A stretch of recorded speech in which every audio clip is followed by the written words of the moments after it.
जय हिंद। आज हम लोग चर्चा करेंगे गंगा की नदी के बारे में। बहुत सारे स्टूडेंट्स के मन में ये सवाल रहता है कि गंगा नदी आखिर निकलती कहाँ से। कहीं कहीं कहा जाता है गंगा नदी जो है वो गंगोत्री से निकलती है, तो कहीं कहीं कहा जाता है गौमुख से निकलती है। ठीक है, आज हम लोग इस वीडियो में गंगा नदी के ओरिजिन के बारे में ही समझेंगे और ये समझेंगे कि गंगा नदी आखिर निकलती कहाँ से। इस वीडियो के बाद गंगा नदी से रिलेटेड कोई भी कंफ्यूजन आपके अंदर नहीं रहेगा। ठीक है, तो चलिए शुरू करते हैं। तो गंगा नदी को समझने से पहले हम लोग समझते हैं उत्तराखंड को। ठीक है, उत्तराखंड क्या है? तो भारत का एक राज्य है। ठीक है, अब भारत का एक राज्य है। इस राज्य का जो गठन था वो कब हुआ था? इसका स्थापना 15 नवंबर 2000 ईस्वी को हुआ था। जस्ट झारखंड की स्थापना से 6 दिन पहले हुआ था। ठीक है, और क्षेत्रफल में अगर देखा जाए तो भारत के बाकी राज्यों में इसका जो क्षेत्रफल है वो 19वां स्थान है। ठीक है, मतलब क्षेत्रफल की दृष्टि से देखा जाए तो उत्तराखंड का कितना स्थान है? तो 19वां स्थान है। ठीक है, इसमें एक शब्द आएगा आपको हिमानी करके, और वो हिमानी का इंग्लिश क्या होता है? ग्लेशियर होता है। ठीक है, तो आपको इस चीज को ध्यान में रखना है। उत्तराखंड के अगर भौगोलिक मैप को देखें, अगर भौगोलिक तरीके से देखें तो उत्तराखंड जो है वो, मान लीजिए ये उत्तराखंड है, ये दो भागों में बटा हुआ है। एक बड़ा भाग है और एक छोटा भाग है। ठीक है, छोटे वाले भाग को हम लोग क्या कहते हैं? कुमायूं कहते हैं, जबकि बड़े वाले भाग को गढ़वाल कहते हैं। ठीक है, ये बड़े वाले भाग में जो है वो ऊंचे ऊंचे ग्लेशियर्स है ना। ऊंचे ऊंचे क्या है? हिमानी है। हिमानी का मतलब ग्लेशियर में अभी बताया। ठीक है, और ग्लेशियर का एक सिस्टम है, मतलब हिमानी जो होता है वहां पे एक सिस्टम है कि प्रत्येक 165 मीटर की ऊंचाई के बाद क्या होता है? 1 डिग्री तापमान जो है वो घट जाता है। अगर मान ले जाए ये कोई ग्लेशियर है, ठीक है, इसका अगर 165 मीटर अगर हाइट बढ़ गया, ठीक है, चूंकि बर्फ की वर्षा होती है, तो जब चूंकि बर्फ गिरता रहता है तो इसका ऊंचाई जो है वो लगातार बढ़ता रहता है। आप देखे होंगे माउंट एवरेस्ट में। ठीक है, माउंट एवरेस्ट में क्या होता है? कभी 8,848 कहीं कहीं लिखा हुआ मिलेगा, जबकि कहीं कहीं मिलेगा 8,850 मीटर करके लिखा हुआ मिलेगा। ठीक है, तो ये हालांकि रहता है 48 है, ये 50 जो हो जाता है कभी कभी, जब क्या कहते हैं बर्फ जब ज्यादा स्नोफॉल होता है तो इससे क्या होती है कि बर्फ से इसकी ऊंचाई बढ़ने लगती है। ठीक है, उसी तरीके से किसी भी ग्लेशियर में होता है। जब 165 मीटर हाइट अगर किसी की चली जाती है, मतलब वो बर्फ से अगर 165 मीटर बर्फ उस पर ढक जाए तो 1 डिग्री तापमान जो है उसका कम हो जाता है, माइनस चला जाता है, -1 डिग्री। ठीक है, चलिए शुरू करते हैं। अब जानते हैं हम लोग कि गंगा नदी कहाँ से निकलती है। तो सबसे पहले हम लोग समझेंगे, देखिए यहाँ पे एक स्थान है बद्रीनाथ। ठीक है, बद्रीनाथ में एक ग्लेशियर है जिसको कहा जाता है संतोपत ग्लेशियर, संतोपत हिमानी जिसको कहा जाता है। ठीक है, तो संतोपत हिमानी से एक नदी निकलती है, उस नदी का नाम क्या है? तो विष्णु गंगा। ठीक है, विष्णु गंगा कहाँ से निकलती है? तो संतोपत हिमानी से निकलती है। संतोपत हिमानी कहाँ है? संतोपत ग्लेशियर कहाँ है? तो बद्रीनाथ में है। और जस्ट इसी की दूसरी सिरे से, दूसरी ओर से एक और नदी निकलती है जिसको हम लोग धौली गंगा कहते हैं। क्या कहते हैं? धौली गंगा। तो विष्णु गंगा और धौली गंगा धीरे धीरे जब आगे बढ़ती है दोनों नदी, ठीक है, तो एक जगह पे मिलती है, उस जगह को हम लोग कहते हैं विष्णु प्रयाग। ठीक है, जहां पे ये मिलती है ये नदी दोनों, ठीक है, उस स्थान को क्या कहा जाता है? तो विष्णु प्रयाग कहा जाता है।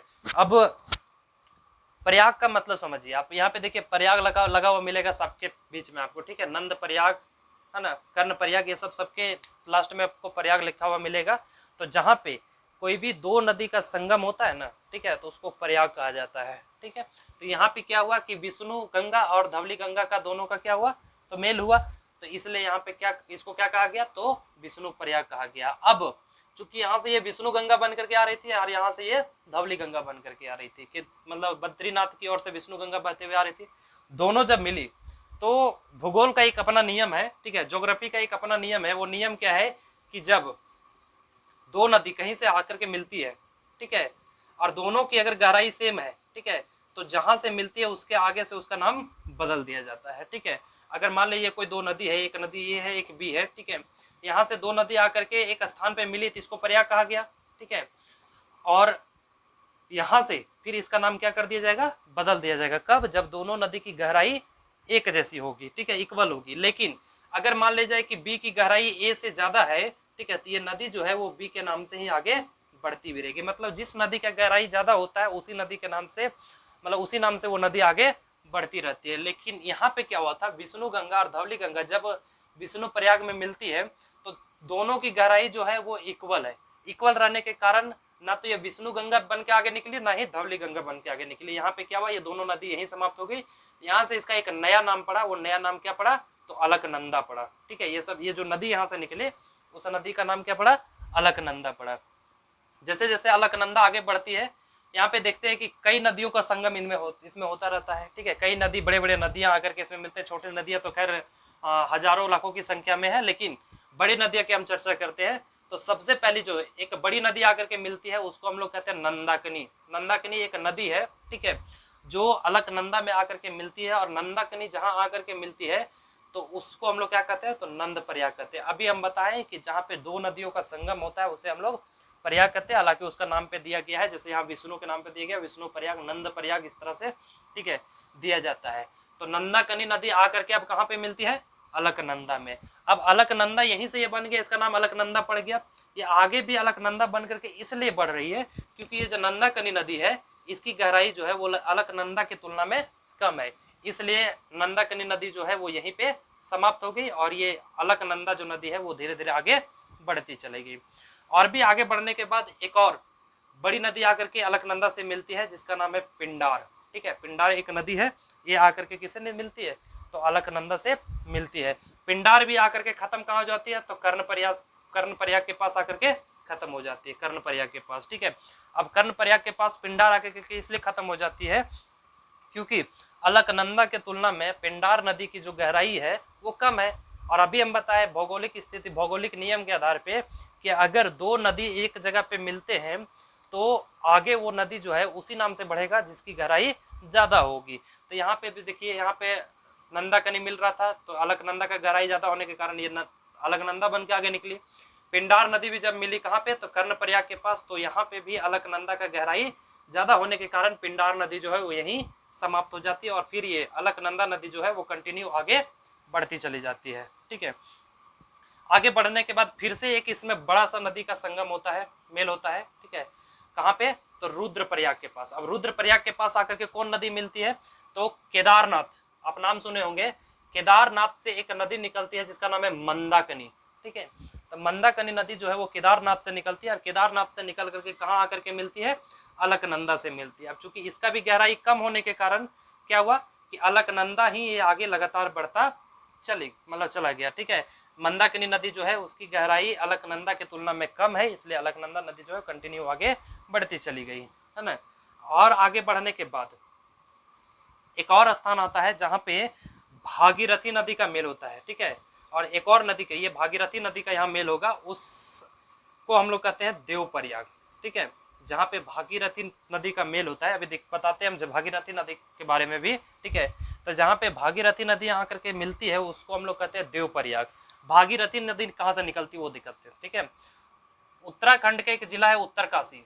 ठीक है, तो उत्तरकाशी जिला के गंगोत्री से, है ना, गंगोत्री तो चूंकि एक बहुत बड़ा एक एरिया है। ठीक है, तो गंगोत्री से क्या निकलती है? तो भागीरथी नदी निकलती है ना। और गंगोत्री से भी इसका अगर एडजेक्ट पोजीशन देखा जाए, ठीक है, तो ये गौमुख से निकलती है। ठीक है, भागीरथी नदी जो है वो कहाँ से निकलती है? तो गंगोत्री के गौमुख से निकलती है। गंगोत्री कहाँ है? तो उत्तरकाशी में है। जब यहाँ से ये नदी निकलती है तो ये भी नदी चूंकि एक बहुत बड़ी नदी है ना। देखिए, जब भागीरथी नदी आगे की ओर बढ़ती चली जाती है, चूंकि भागीरथी नदी जो है वो बहुत लंबी नदी है, अभी हम बताएंगे कि कौन नदी कितने की दूरी कितनी है। तो भागीरथी जब आगे बढ़ रही होती है उस समय इसमें भी एक बड़ी नदी आकर के मिलती है, जिस नदी का नाम क्या है? तो भिलांगना। ठीक है, भिलांगना नदी आकर के मिलती है। अब भिलांगना और भागीरथी आकर के यहाँ मिलती है तो सवाल है कभी इसका नाम क्यों नहीं बदला गया? भागीरथी ही बन के आगे क्यों बढ़ता गया, है ना। तो भागीरथी नदी आगे इसलिए बढ़ गई क्योंकि भिलांगना के तुलना में भागीरथी नदी जो थी उसकी गहराई ज्यादा होने के कारण भिलांगना यहीं पे समाप्त हो जाती है। और भिलांगना समाप्त होने के बाद आगे जो है वो भागीरथी नाम से ही यह नदी चलती रहती है। ठीक है, फाइनली ये नदी जाकर के कहाँ मिलती है? तो एक अलकनंदा के साथ मिलती है। और अलकनंदा के साथ कहाँ मिलती है? तो देवप्रयाग एक स्थान है, वहां पे जाकर के मिलती है ना। अब देवप्रयाग एक स्थान जो है, यहाँ पे जब भागीरथी नदी मिलती है, ठीक है, तो अलकनंदा और भागीरथी दोनों की गहराई चूंकि सेम हो जाता है, बराबर हो जाता है, इसलिए अब यहाँ से इस नदी का नाम बदल दिया जाता है। तो यह अब अलकनंदा नहीं बल्कि गंगा नदी बनकर के आगे की ओर बढ़ती है। तो ये है गंगा नदी की कहानी। ठीक है, देखते हैं, यहाँ से शुरू हुआ था अलकनंदा नदी, ठीक है। अलकनंदा नदी की जो लंबाई है वो 205 किलोमीटर, सॉरी 195 किलोमीटर है। कितनी है? 195 किलोमीटर लमसम है, ठीक है। और ये भागीरथी नदी को देखा जाए तो भागीरथी नदी का जो लंबाई है वो लगभग 205 किलोमीटर की लंबाई है, ठीक है। कितनी है?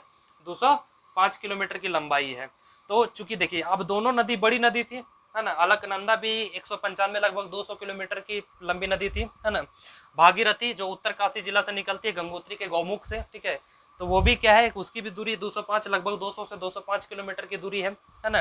ये लंबाई को तय करती है। तो दोनों का नदी जो है, दोनों एक विशाल नदी है, दोनों विशाल नदी जब मिलती है और दोनों के गहराई भी मिलने के कारण यहाँ से इसका नाम बदल दिया जाता है देवप्रयाग से। और फिर ये देवप्रयाग से ये नदी क्या बन करके निकलती है? तो गंगा नदी बन करके निकलती है। अब देखिए यहाँ पे 5 स्थान पे जहाँ पे बड़ी बड़ी नदियां आकर के मिलती है। पहला है विष्णु प्रयाग, दूसरा है नंद प्रयाग, तीसरा है कर्ण प्रयाग, चौथा है रुद्र प्रयाग और पांचवा है देव प्रयाग। हिंदू धर्म में माना गया है कि अगर ये पांचों जगह पे जो घूम लेता है, ठीक है, मतलब इसको शुभ माना गया है। हिंदू धर्म में क्या है कि ये 5 जगह विष्णु प्रयाग, नंद प्रयाग, कर्ण प्रयाग, रुद्र प्रयाग और देव प्रयाग, ये 5 ऐसे जगह है जो व्यक्ति घूमता है, मतलब घूम लेता है, वो मतलब एक तरह का शुभ माना जाता है। इसलिए देखेंगे कि हिंदू धर्म के लोग ज़्यादा जो है इन सारे जगह पे जाना पसंद करते हैं, ठीक है। तो मिलते हैं अगले वीडियो में, तब तक के लिए जय हिंद।